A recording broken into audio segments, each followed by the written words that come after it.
প্রিয় দর্শক, আজ আমরা কথা বলবো এমন এক মহান আল্লাহওয়ালা মানুষকে নিয়ে যাকে নবীজি সাল্লাল্লাহু আলাইহি সাল্লাম স্বয়ং আমার উম্মতের শ্রেষ্ঠ ব্যক্তি বলে পরিচয় করে দিয়েছেন। তিনিই হলেন ওয়াইস কুরুনী রহমাতুল্লাহ আলাইহি। ওয়াইস কুরুনী রহমাতুল্লাহ আলাইহি জন্মগ্রহণ করেছিলেন ইয়ামেনের কারণ নামের অঞ্চলে জন্মগ্রহণ করেছিলেন। তিনি ছিলেন সাধারণ পরিবারের মানুষ, কিন্তু তার চরিত্র ছিল অসাধারণ। ছোটবেলা থেকেই তিনি ছিলেন নরম স্বভাবের ও বিনয়ী এবং ইবাদত পরায়ণ।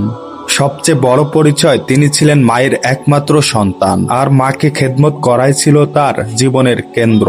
নবীজি সাল্লাল্লাহু আলাইহি সাল্লাম তাকে কেন এত বিশেষ বলেছিলেন?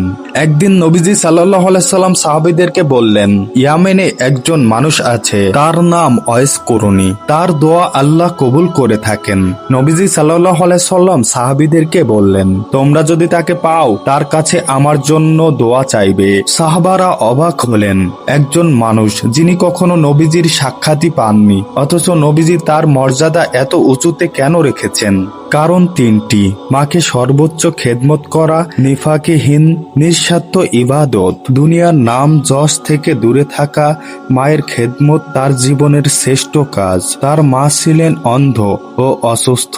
ওয়াইস কুরুনী রহমাতুল্লাহ প্রতিদিন তার মাকে সেবা করতেন, খাওয়াতেন এবং গোসল করিয়ে দিতেন, ডাক্তারের মতন দেখাশোনা করতেন।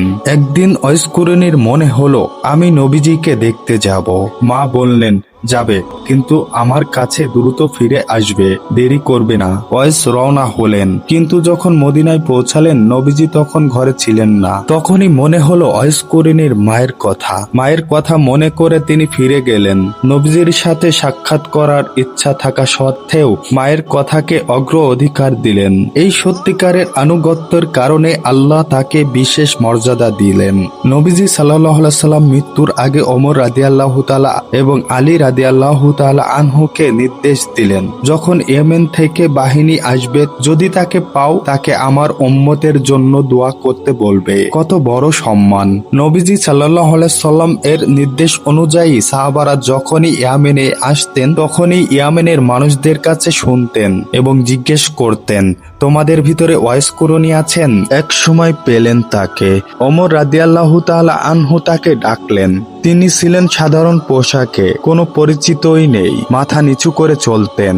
ওমর রাদিয়াল্লাহু তাআলা আনহু বললেন, আমাদের নবী তোমার কথা বলেছেন, তোমার দোয়া কবুল হয়, আমাদের জন্য দোয়া করো। ওয়াইস কুরুনী রহমাতুল্লাহ কাঁদতে কাঁদতে দোয়া করলেন। এটাই ছিল তার অন্যতম বড় পরিচয়। তার মৃত্যু ইতিহাসে বিভিন্ন উল্লেখ আছে। অধিকাংশ সূত্র মতে তিনি 657 খ্রিস্টাব্দে 37 হিজরি ইরাকের সিফিন যুদ্ধে শহীদ হন। তিনি কখনো খ্যাতি চাননি, নামের প্রচার থেকে দূরে থাকতেন।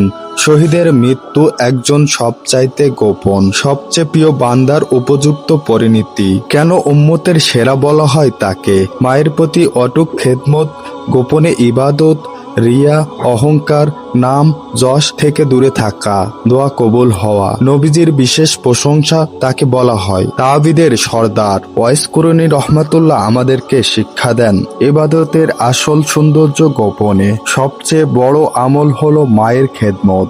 নাম না থাকলেও আল্লাহর কাছে যদি গ্রহণযোগ্য হয়, তাহলেই সফলতা।